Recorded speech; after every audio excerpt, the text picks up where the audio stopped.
आज हम wrong turn series की पहली मूवी को एक्सप्लेन करने जा रहे हैं, तो टाइम वेस्ट ना करते हुए चलते हैं इसकी एक्सप्लेनेशन की तरफ। मूवी के स्टार्ट होते ही हमें एक कपल दिखाया जाता है जिनमें लड़की का नाम हेली होता है और वो लोग वेस्ट वर्जीनिया के जंगलों में रॉक क्लाइंबिंग कर रहे थे। हेली का हस्बैंड माउंटेन पर चढ़ जाता है। ऊपर चढ़ने की कोशिश में हेली का पाँव स्लिप हो जाता है, जिसकी वजह से हेली हवा में लटक जाती है, लेकिन फिर भी किसी तरह वो खुद को संभालने में कामयाब हो जाती है। फिर हेली अपने हस्बैंड को उसकी हेल्प करने के लिए बोलती है और तभी हेली के फेस पर खून के ड्रॉप्स गिरने लगते हैं। फिर सैली अपने हस्बैंड को देखती है, लेकिन तभी कोई उसके हस्बैंड को उठाकर नीचे फेंक देता है। कोई उसे भी तेजी से ऊपर की तरफ खींचने लगता है। तब हेली अपनी जान बचाने के लिए एक नाइफ से अपनी रस्सी को काट देती है, लेकिन डिसबैलेंस होने की वजह से वो नीचे गिर जाती है। वो अपने हस्बैंड की डेड बॉडी के बिल्कुल पास गिरी होती है। अपने हस्बैंड की डेड बॉडी को देखकर वो बहुत ज्यादा दुखी हो जाती है और डर जाती है, और तभी उसे उस पहाड़ी से अजीब तरह की आवाजें सुनाई देने लगती हैं। इसीलिए वो जल्दी से अपनी जान बचाने के लिए अपनी गाड़ी की तरफ भागती है, लेकिन तभी अचानक से उसका पैर एक रेजर वायर में फंस जाता है, जिससे वो फौरन नीचे गिर जाती है।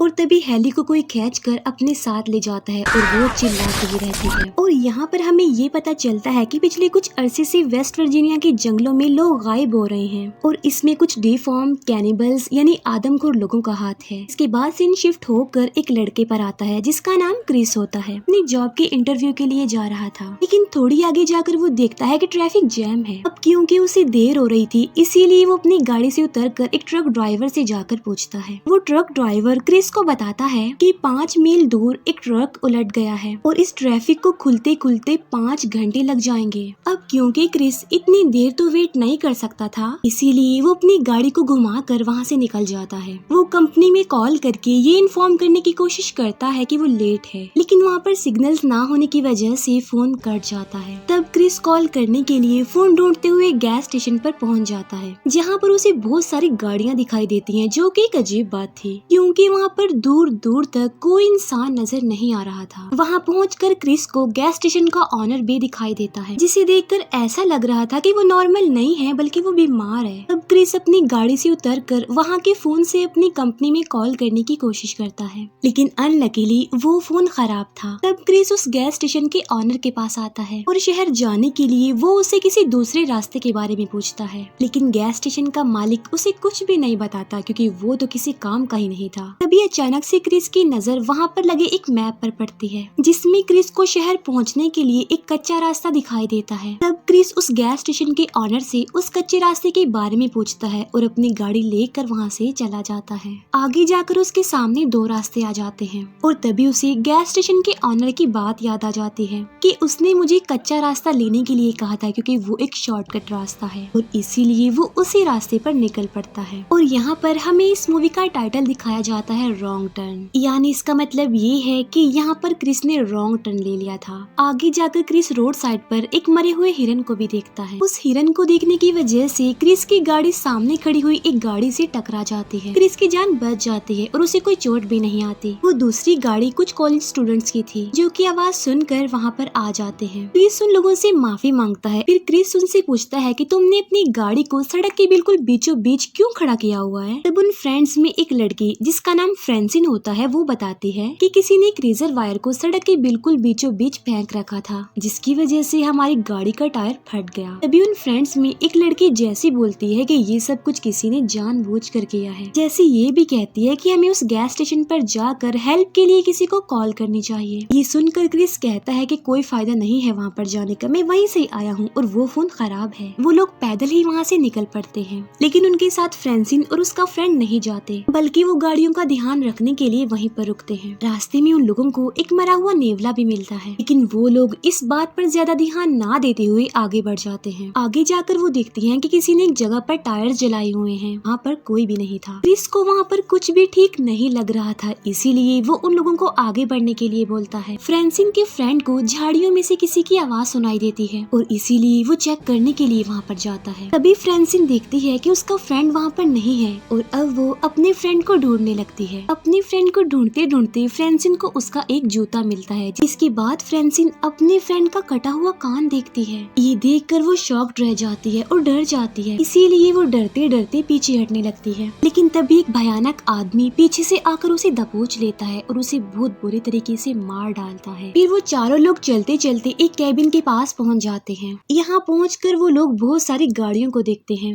जिन्हें देखकर उन लोगों को काफी अजीब लगता है। काफी देर तक कैबिन के दरवाजे पर नॉक करने के बाद जब कोई बाहर नहीं आता, तब क्रिस खुद ही अंदर चला जाता है। तब क्रिस के पीछे पीछे वो बाकी लोग भी अंदर चले जाते हैं। वहाँ उनकी नजर खाने की टेबल पर भी पड़ती है, जो कि बहुत ज्यादा गंदा था। इसके अलावा उन्हें वहाँ पर ग्लासेस, गाड़ियों की कीज और भी बहुत कुछ अजीबोगरीब मिलता है। फिर उन फ्रेंड्स में कार्ली वॉशरूम जाती है, जिसे बाथ टब में किसी इंसान की डेड बॉडी मिलती है, जिसे देखकर वो डर जाती है। क्रिस को वहाँ पर एक फ्रिज भी पड़ा हुआ मिलता है और जब वो उस फ्रिज को खोलकर देखता है, तब उसे वहाँ पर इंसानी बॉडी के कटे हुए पार्ट्स मिलते हैं। ये देखकर वो लोग डर जाते हैं, घबरा जाते हैं और सारी बात समझ जाते हैं कि आखिर वहाँ पर चल क्या रहा है। इसीलिए वो लोग वहाँ से निकलने की कोशिश करते हैं। लेकिन तभी वहाँ पर ट्रक लेकर कोई आ जाता है और वो ट्रक उन लोगों की दोनों गाड़ियों को टो करके वहाँ पर आ रहा था। तब वो लोग पीछे के दरवाजे से निकलने की कोशिश करते हैं, लेकिन वो दरवाजा भी सील्ड था, इसीलिए उन्हें वहीं पर घर में ही छुपना पड़ता है। और यहाँ पर हम ये बात जान पाते हैं कि ये घर असल में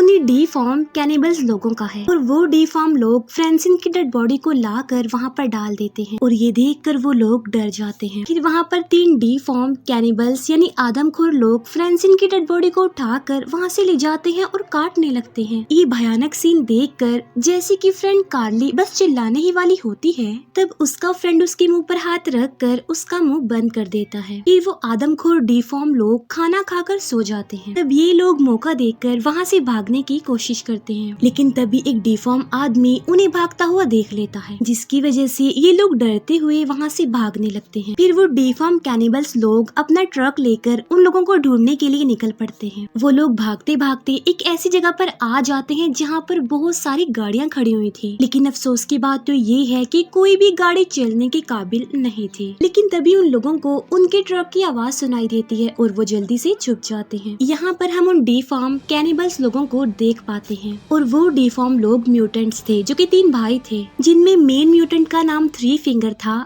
एक का नाम था वन आई और एक का नाम था सॉटूथ। म्यूटेंट्स असल में उन्हें कहा जाता है जो केमिकल रेडिएशन और केमिकल वेस्ट की वजह से बनते हैं और इसीलिए वो इंसानों को कैप्चर करके उन्हें पहले तो मार डालते हैं और फिर उन्हें खा लेते हैं। क्रिस को एक आइडिया आता है, वो कहता है कि हम इन लोगों का ट्रक लेकर भाग सकते हैं। तब इसीलिए वो उन लोगों का ध्यान बटाने के लिए चिल्लाते हुए वहाँ से एक दूसरी साइड पर भागता है, लेकिन तभी सॉटूथ क्रिस के पैर में गोली मार देता है और वो वहीं पर ही गिर जाता है। तब वन आई और 3 फिंगर क्रिस को मारने के लिए उसकी तरफ बढ़ते हैं। तब यहाँ पर कार्ली का फ्रेंड उनका ध्यान बटाने के लिए और क्रिस की जान बचाने के लिए जंगल की तरफ भागता है और इसीलिए अब वो म्यूटेंट्स क्रिस को छोड़कर कार्ली के फ्रेंड के पीछे पड़ जाते हैं। इसके बाद जेसी और कार्ली क्रिस की हेल्प करती हैं और फिर वो लोग उन म्यूटेंट्स भाइयों के ट्रक को लेकर वहाँ से भागने लगते हैं और अपने फ्रेंड को ढूंढने लगते हैं। फिर तभी कार्ली का फ्रेंड उन लोगों के ट्रक को आते हुए देखता है। तब वो लोग अपने इस फ्रेंड के लिए ट्रक को रोक देते हैं, लेकिन इससे पहले कि वो ट्रक तक आ पाता, सॉटूथ उसे मार डालता है और अब वो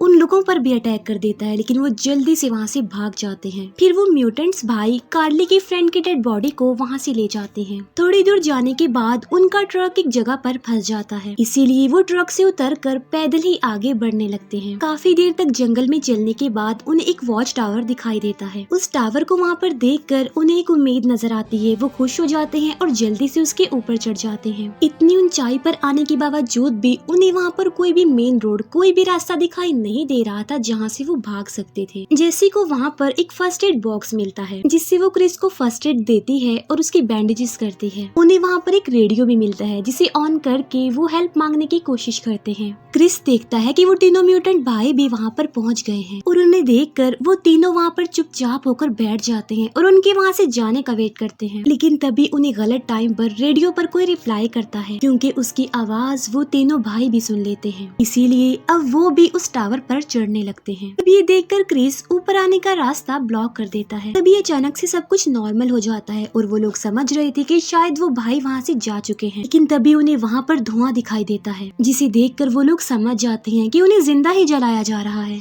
क्योंकि उन म्यूटेंट्स भाइयों ने वहाँ पर आग लगा दी थी। तब कार्ली अपनी जान बचाने के लिए वहाँ से कूदने के लिए टावर की खिड़की को तोड़ देती है। तभी क्रिस को वहाँ पर ट्री की एक टहनी दिखाई देती है। तब वो लोग अपनी जान बचाने के लिए एक एक करके उस टहनी पर कूदने लगते हैं। तब उन्हें मारने के लिए थ्री फिंगर ऊपर चढ़ता है, लेकिन थ्री फिंगर कार्ली को पकड़ लेता है और एक कुल्हाड़ी से उस पर अटैक करके उसे जान से मार डालता है और उसका सर ही धड़ से अलग कर देता है। इसके बाद क्रिस जेसी को लेकर आगे बढ़ता है और अब वो लोग थ्री फिंगर को मारने का प्लान बनाते हैं। क्रिस जो कि एक टहनी को पकड़ लेता है, जबकि जैसी प्लान के मुताबिक थ्री फिंगर को फंसा कर वहाँ पर ले आती है और जैसे ही वो बिल्कुल सही जगह पर पहुँच जाता है, क्रिस उस टहनी को छोड़ देता है, जिससे थ्री फिंगर सीधा जाकर नीचे गिरता है। फिर वो दोनों अपनी जान बचाने के लिए एक जगह पर छुप जाते हैं, जहाँ पर जैसी क्रिस को बताती है कि मेरे फ्रेंड्स बेमौत ही मारे गए हैं। इसी वजह से जैसी दुखी होकर रोने लगती है। तब क्रिस उसे चुप करवाता है, उसे रिलैक्स करता है। कि नेक्स्ट मॉर्निंग ये लोग रास्ता ढूंढने के लिए वहाँ से निकल जाते हैं, लेकिन तभी वो म्यूटेंट भाई फिर से वहाँ पर आकर उन लोगों पर अटैक कर देते हैं, जिससे क्रिस नीचे गिर जाता है। लेकिन अब वो जेसी को पकड़ लेते हैं और उसे अपने साथ ले जाते हैं। लेकिन तभी क्रिस पुलिस की एक गाड़ी को वहाँ पर आता हुआ देखता है। क्रिस पुलिस की उस गाड़ी को रोक कर उसे हेल्प मांगता है। क्रिस उस पुलिस ऑफिसर को समझाने की कोशिश करता है कि जंगल में कुछ कैनिबल्स, कुछ डिफॉर्म लोग हैं। पुलिस ऑफिसर उससे कहता है कि आखिर तुम कहना क्या चाह रहे हो, लेकिन इससे पहले कि क्रिस उसे और कुछ बता पाता, तब सॉटूथ एक तीर को उस पुलिस ऑफिसर की आंख में मार देता है। तब क्रिस उस पुलिस ऑफिसर की गाड़ी में बैठकर वहां से भागने की कोशिश करता है, लेकिन उसके पास कीज नहीं थी, बल्कि वो तो उस पुलिस ऑफिसर के पास थी। फिर क्रिस सॉटूथ को अपनी तरफ आते हुए देखकर गाड़ी के नीचे जल्दी से छुप जाता है, लेकिन तभी वहाँ पर सॉटूथ पहुँच जाता है और वो क्रिस को ढूंढने के लिए गाड़ी के नीचे देखता है, लेकिन वहाँ पर तो क्रिस नहीं था,